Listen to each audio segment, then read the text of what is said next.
Spur to the Wise. I'm here today with Stacilyn from Hover Farms. My name is Dr. Jackie Berry, and I want her to share with us all of the wonderful things that they do here at Hover Farms, located right here in Germantown. And it's been here for how many generations? For 6 generations. Oh my gosh! I can't handle it. I love that kind of history. It's like an institution. Yeah. So tell us about what you do. So first of all, how did you get a hold of the farm? You married your husband? Right. Okay. So I married my husband James in 2016. Okay. And then we took over the farm. Congratulations. Thank you. And then we took over the farm after that. James's grandparents had run the farm before that. Yeah. And James is the 6th generation of his family to live here. Wow. Yeah. Wow. Yeah. So it's a good thing he was interested in it. Yes. You know, Yes. it's like what you always hear about families, and maybe somebody doesn't want to pursue the same thing. Right. But I think it's lovely if a family can develop a passion for it, Absolutely. going all the way down through all the generations. That's Right. fantastic. Okay, so what do you guys do? So we raise grass-fed beef. Yes. We have a registered Angus and registered Devons. So we also sell breeding stock from our cows as well as the beef. We also have a registered Katahdin sheep flock. We sell lamb, and we also sell breeding stock from the sheep flock. So when you say grass-fed, that means that you don't give them any, I guess, artificial or supplemental. Right. They don't get Okay. supplement. So the way that we feed is they graze on pasture, and we do Okay. rotational grazing Yep. all year long. And then during the winter, when there's not enough grass, we feed baleage. And what baleage is fermented hay. Okay. So they okay. still don't get any grain or any kind of supplement. They do get a mineral supplement to make Yeah. sure that their diet is balanced. Yep. But other than that, it's just a natural diet. Okay, just Yeah. a funny question. Fermented hay, do they get drunk off of that? No, it's not like horses eating apples. No. All right, I just had to ask. Okay, so that's wonderful. So what else you guys do? I mean, you do grass-fed beef, but you do other stuff too. Yeah. Yeah. So we have the chicken flock as well. We do we do all kinds of things with the chicken flock. We sell our eggs. Our chicken flock is free range, and they're also grass pasture raised. Okay. So during the summer months, they are out on pasture with the cows. Okay. We sell the eggs from the flock. We also hatch our own eggs from the flock, and then we also sell the chicks that we hatch. So when you say sell them, do you have them like distributed in grocery stores, or do people come here Nope. and say, I want a dozen eggs? Yeah. So what we have here on the farm Oh, is I'm a getting eggs self-serve before I freezer. leave. Right now, I'm getting eggs before I leave. Okay, so you have a self-serve freezer? We have a self-serve freezer, Yep. so it's full of our own beef and lamb and chicken and eggs. So everything that we raise right here Yeah. is filled in our freezer, and the local community just stops by and grabs some eggs and leaves cash in a box. And you would never know that we're 75 miles north of New York City. I know, it's totally different worlds. And we're like leaving cash in a jar because we're so trusted. Honor That's- system. Yeah, that's Yeah. amazing. That's amazing. Okay, so when you say that the chickens graze with the beef, they don't ever get stepped on, do they? No, Okay. chickens are smart. Okay. They stay out of the way. Are they? Okay. Chickens are great poop spreaders. They're fertilizers. So if we have the cows or the sheep out in the pasture, Yeah. if we follow them with the chickens get in there and spread all the And poop spread all the poop around, and around. it helps the grass grow greener and more nutritious. Right. Yeah. Oh, I'd have to imagine they control the tick population. Yes. too. Yep. They help with bugs. Yeah. Yep. Totally. Okay. All right. Excellent. I would love to grow chickens, but maybe in another life or something like that. Okay, so talk to me about your goat population. Okay. So we also have a little goat herd. Yeah. They are all pets, and How many do you have? we have 9. And they're all sizes and all ages, Yeah. and we actually host goat yoga classes here on the farm. I know it sounds kind of silly. I thought it was kind of silly when a friend proposed it to me Yeah. to do it last year. We started it, but it actually is really fun if you get into it. Yeah. So we have a teacher come here to the farm, a yoga teacher, Okay. and it's an hour-long class. So you're not also a yogi. No. No. That's one thing I love to do yoga, but I am not a teacher. Yeah, okay. And she teaches an hour-long class. It's not like it's savasana, so it's very basic stretching type of yoga. And while you're doing yoga, the goats are in the room with you. So we do it up in the hayloft. Yeah. And the goats are being goats. They're running around and they're nibbling on your shirt. Oh, that's Yeah, amazing. yeah, it's fun. And people are, well, I'm assuming they come here for that experience. Yes, They obviously yes. don't care that their shirts are getting nibbled on. No. or that they're Yep. backs are getting jumped on. It's animal therapy. Yeah.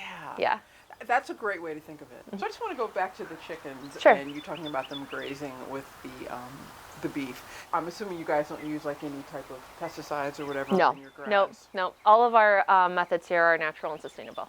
Natural and sustainable. Yeah. I like that. Yeah. I like that. And how many chickens do you have? So there's 27 in our laying flock, plus our rooster Rolo. He's the man. Okay. One guy with 27 chickens. Yes, yes, yes. And believe it that that is a lot of chickens for one rooster, but he does cover them pretty well. So we haven't needed to get another rooster yet. And I say that based on my my hatching rate with the eggs that I hatch from our flock. Okay. So I have a pretty good hatching rate. So he has a pretty good fertility. He's pretty good fertility. Yeah. All right. Impressive. Stud. Okay, so then how many, if you've got 27, and I want to know how many eggs they produce per week, and then how many of those are bought by local consumers who come here? So we get about 10 dozen eggs a week out of our chickens. That's 120. It's about 120. Okay. Yeah. Which would be even more. Okay, Yeah. so it's 120. Oh my gosh. That's a lot of eggs. Yeah. And then how many get bought? All of them. Unless you never I'm have a saving them shortage. for hatching. So they're quite in demand. Yeah. So enough bragging. It's time for you to teach people what they would do if they wanted to have their own backyard hens. What is the very first thing they would do? And then what is the very second thing they would do? Well, the very first thing they would do is figure out what breed they want. Okay. So they need to figure out what type of chicken would do best for where the chicken's going to be living, and what type of chicken would work best for them. So some chickens are more suited to cold weather, some are more suited to warm weather. Some chicken breeds are known to be more social, some are more flighty. So that also depends on how much you're going to be handling the chickens. If you're just going to let them graze and leave them alone, then you don't really need a chicken that's very docile. But if it's going to be part of the family and your kids are going to be handling chickens and you're going to be touching them a lot, then you want a breed that's known to be more docile and social. Right, Yeah. right. This is a very novice question, but when it comes to the eggs and also the meat, do the different breeds taste a lot different from one another? Sometimes, yeah. Sometimes. Yep. Okay. There is a big difference between if you're cooking an actual meat breed chicken or if you're cooking a layer chicken. Okay. Yeah, just because the body types are different and the way that they put on weight and the way that they maintain themselves is different, so it's going to affect the taste. I have to imagine the layer chicken, and please correct me if I'm wrong, have more fat? The layer chickens do not. The meat birds have more fat, yes. See? The layer chickens are very lean. You learn something every day. Wow. Yep. Okay. The layer chicken's energy all goes towards making the egg. So there's So no they're extra. they're not really storing a lot. I mean, they'll store enough to keep themselves warm and comfortable, but their energy is going towards producing eggs to grow the flock as their instinct is. Yeah. Whereas meat birds, their energy is only going towards putting on weight. So once they figure out what breed and whether or not they're going to be handling it and treating it like a pet versus, lay, or whatever it is, Right. once they do some research and figure out their needs, how many do you recommend they start with? It depends if they're going to have a rooster or not. Okay. So chickens are flock animals. They don't like to be alone. Okay. So if you're not going to have a rooster, I would, you can have even 2 or 3 and they'll be fine. But they need to feel the safety of the group. Okay. I would never just have one chicken because that will mentally and emotionally stress the chicken out. Okay. They need to feel that safety in numbers. Okay. If you're having a rooster, I would recommend at least 4 to 5 hens. Okay. And then a rooster itself normally can be 8 to 10 hens per rooster. I mean, our guy is an overperformer, but Clearly. 27. but yeah, I would do at least 4 or 5 if you're going to have a rooster. Okay. Yeah. Okay. So 2 or 3 if you don't have a rooster, 4 or 5 if you. So do they lay at a different rate if there's a rooster present versus when there's not? No, they're always going to lay They're an always egg. gonna lay A eggs. healthy Just one a day. chicken will always lay an egg a day. An egg a day. Okay. Yep.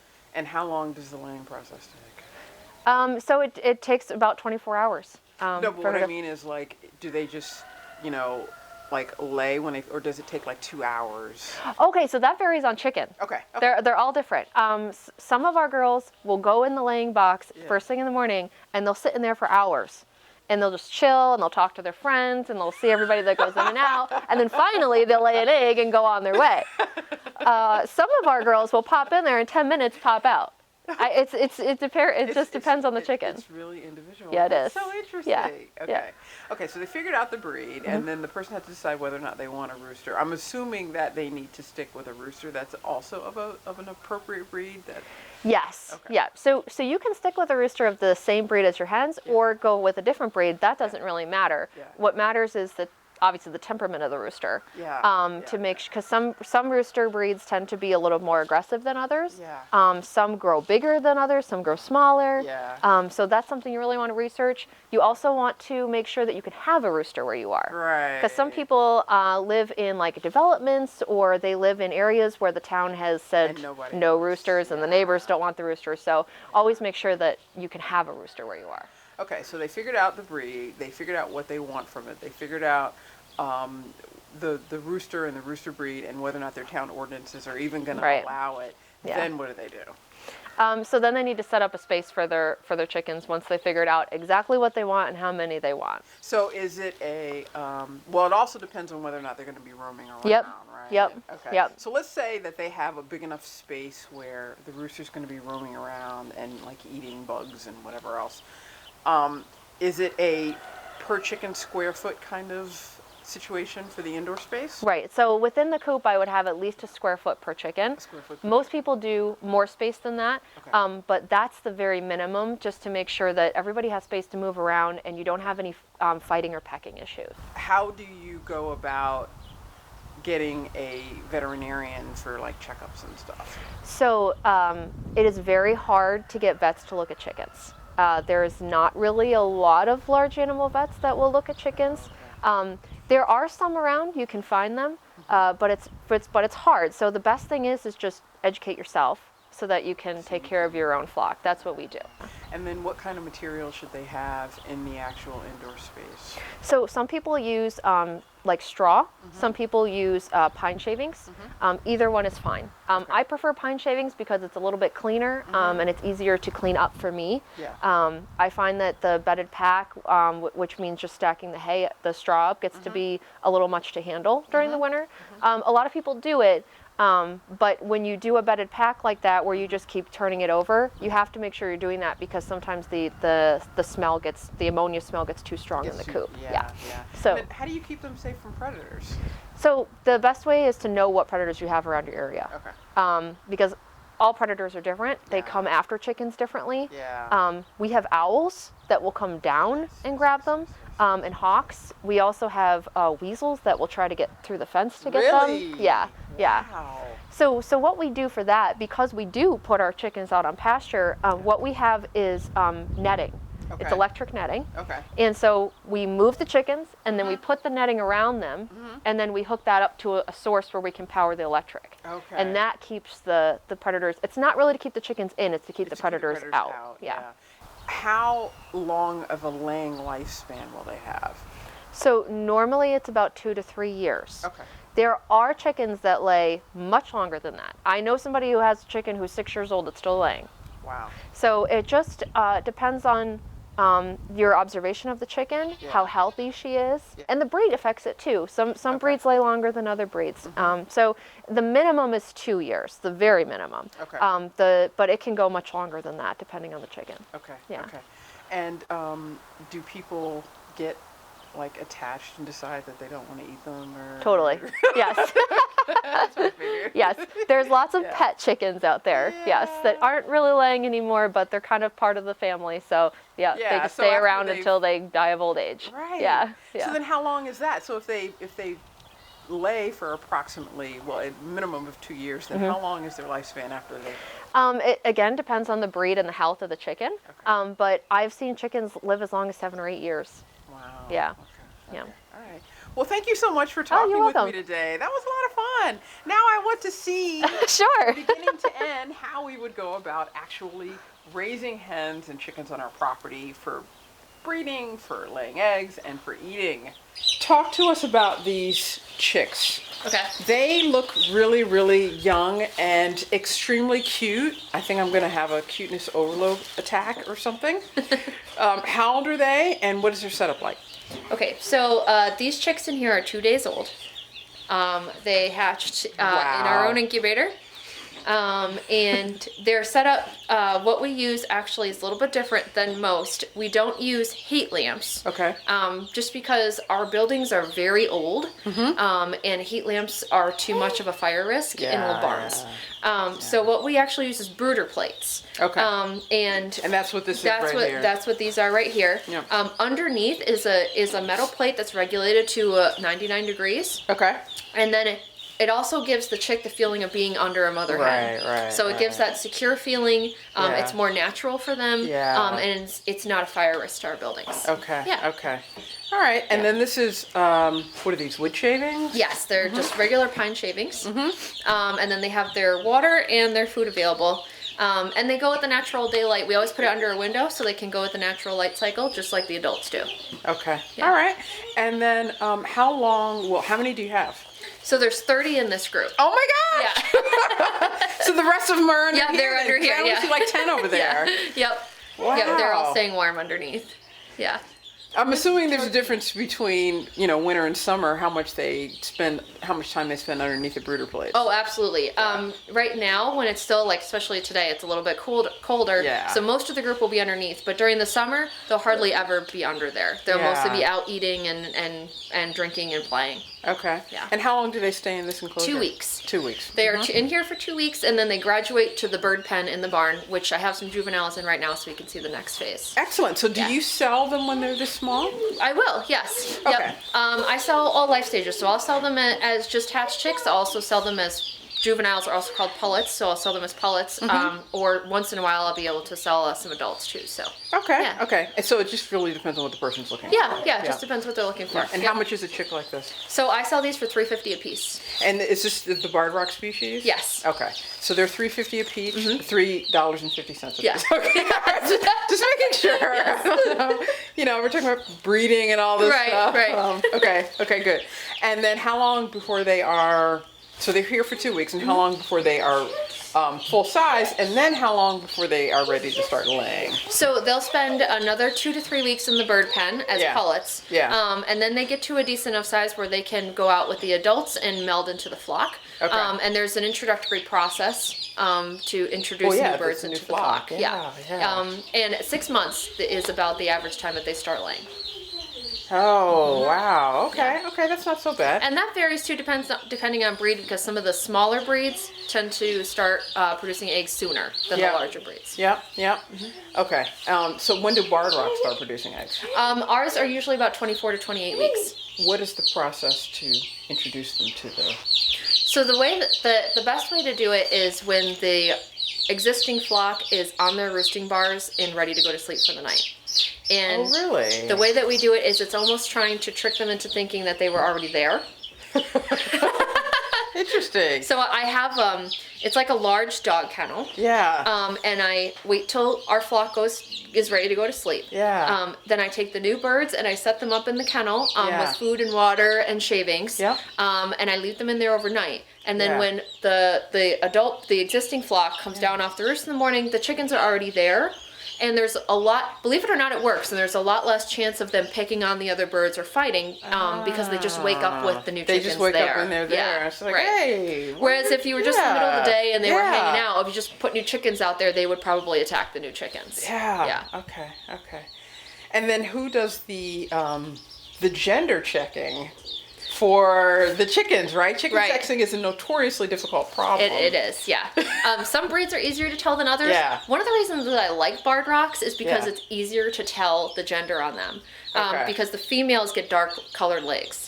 Oh, the males do not. Oh, okay. So sometimes you could tell a little sooner with barred rocks than with other breeds. Yeah. But it does take a while to be able to tell the difference. It takes a long time. Okay. Which is why a lot of the times you have to buy chicks a straight run because there's really no way to tell whether they're male or females that young. Yeah. Okay. So the last time I was here, which was a month or less ago, these were as small as those baby chicks that we just looked at. Look how much bigger they are. These are juveniles, and they're soon going to be ready. So this is the middle stage of the life process. They're soon going to be ready to merge in with the rest of the flock. Look how gigantic they grew in just 30 days. It's amazing. So at this point, they're teenagers. Yes.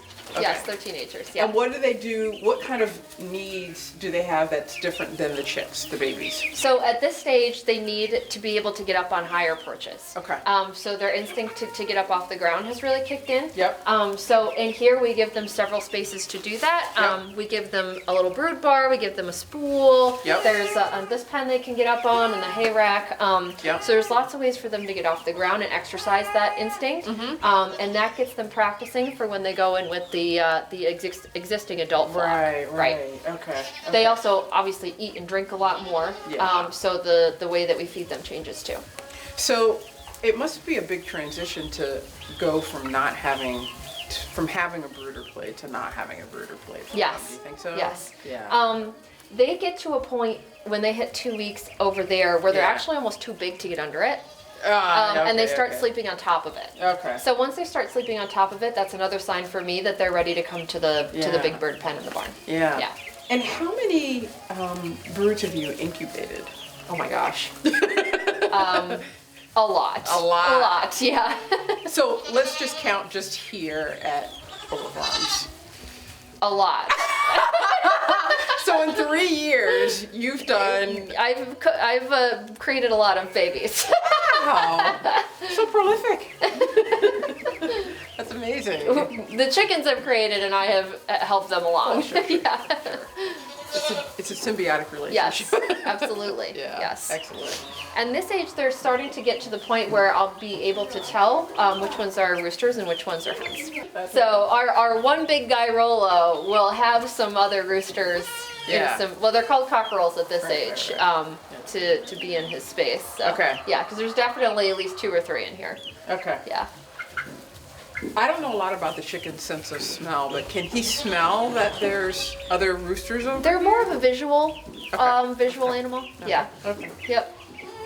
Okay. Like the hens will always choose the rooster that has like the yellowest beak and the reddest comb and the shiniest feathers. Yeah. Yeah. Okay. Yeah.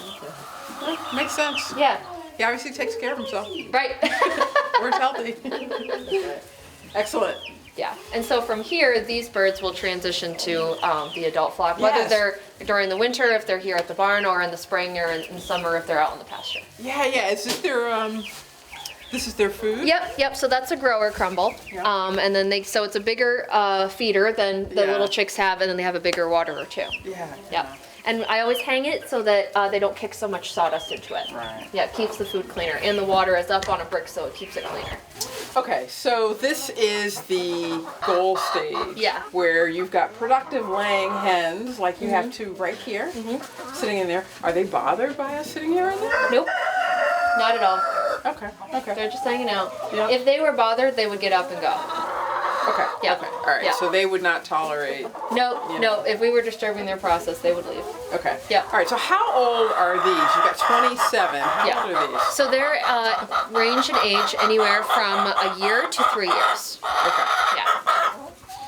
And No, she's objecting. is that the sound they make when they're not happy? Yeah, she's a little annoyed that we're standing in here.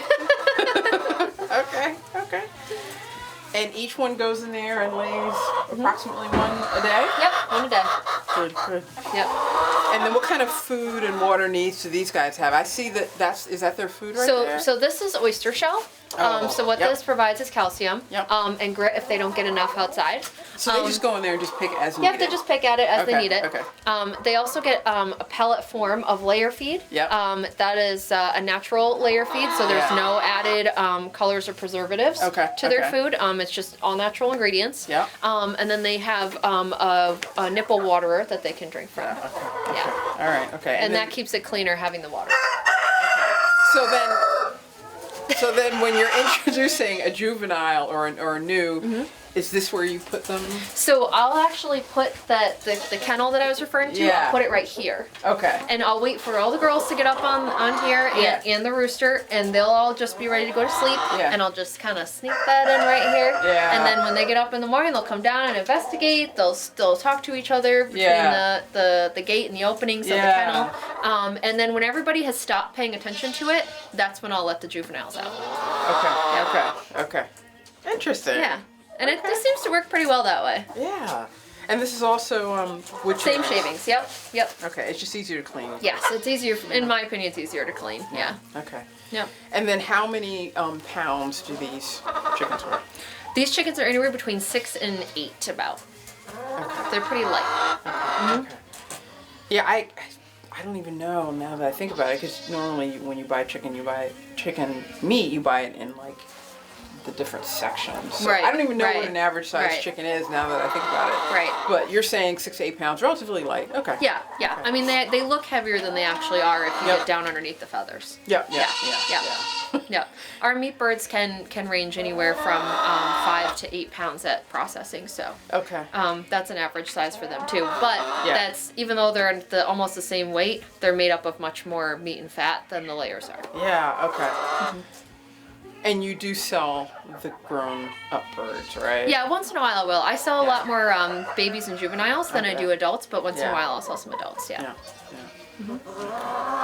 Depends on the time of year and how much I need eggs. Yeah. Yeah. This is excellent. Well, thank you so much, Stacilyn. It has been welcome. my pleasure learning about this whole process. I think it's fun. I now want chickens. My husband's not going to agree to it, but it looks like a lot of fun. It looks like for you it's a job, but Yeah. for most people who don't live on a farm, it would be, I guess, like very a rewarding. Yeah. hobby. Yeah. Yeah, it's fun. Yeah, excellent. Well, thank you. Oh, you're welcome. Thank you for coming.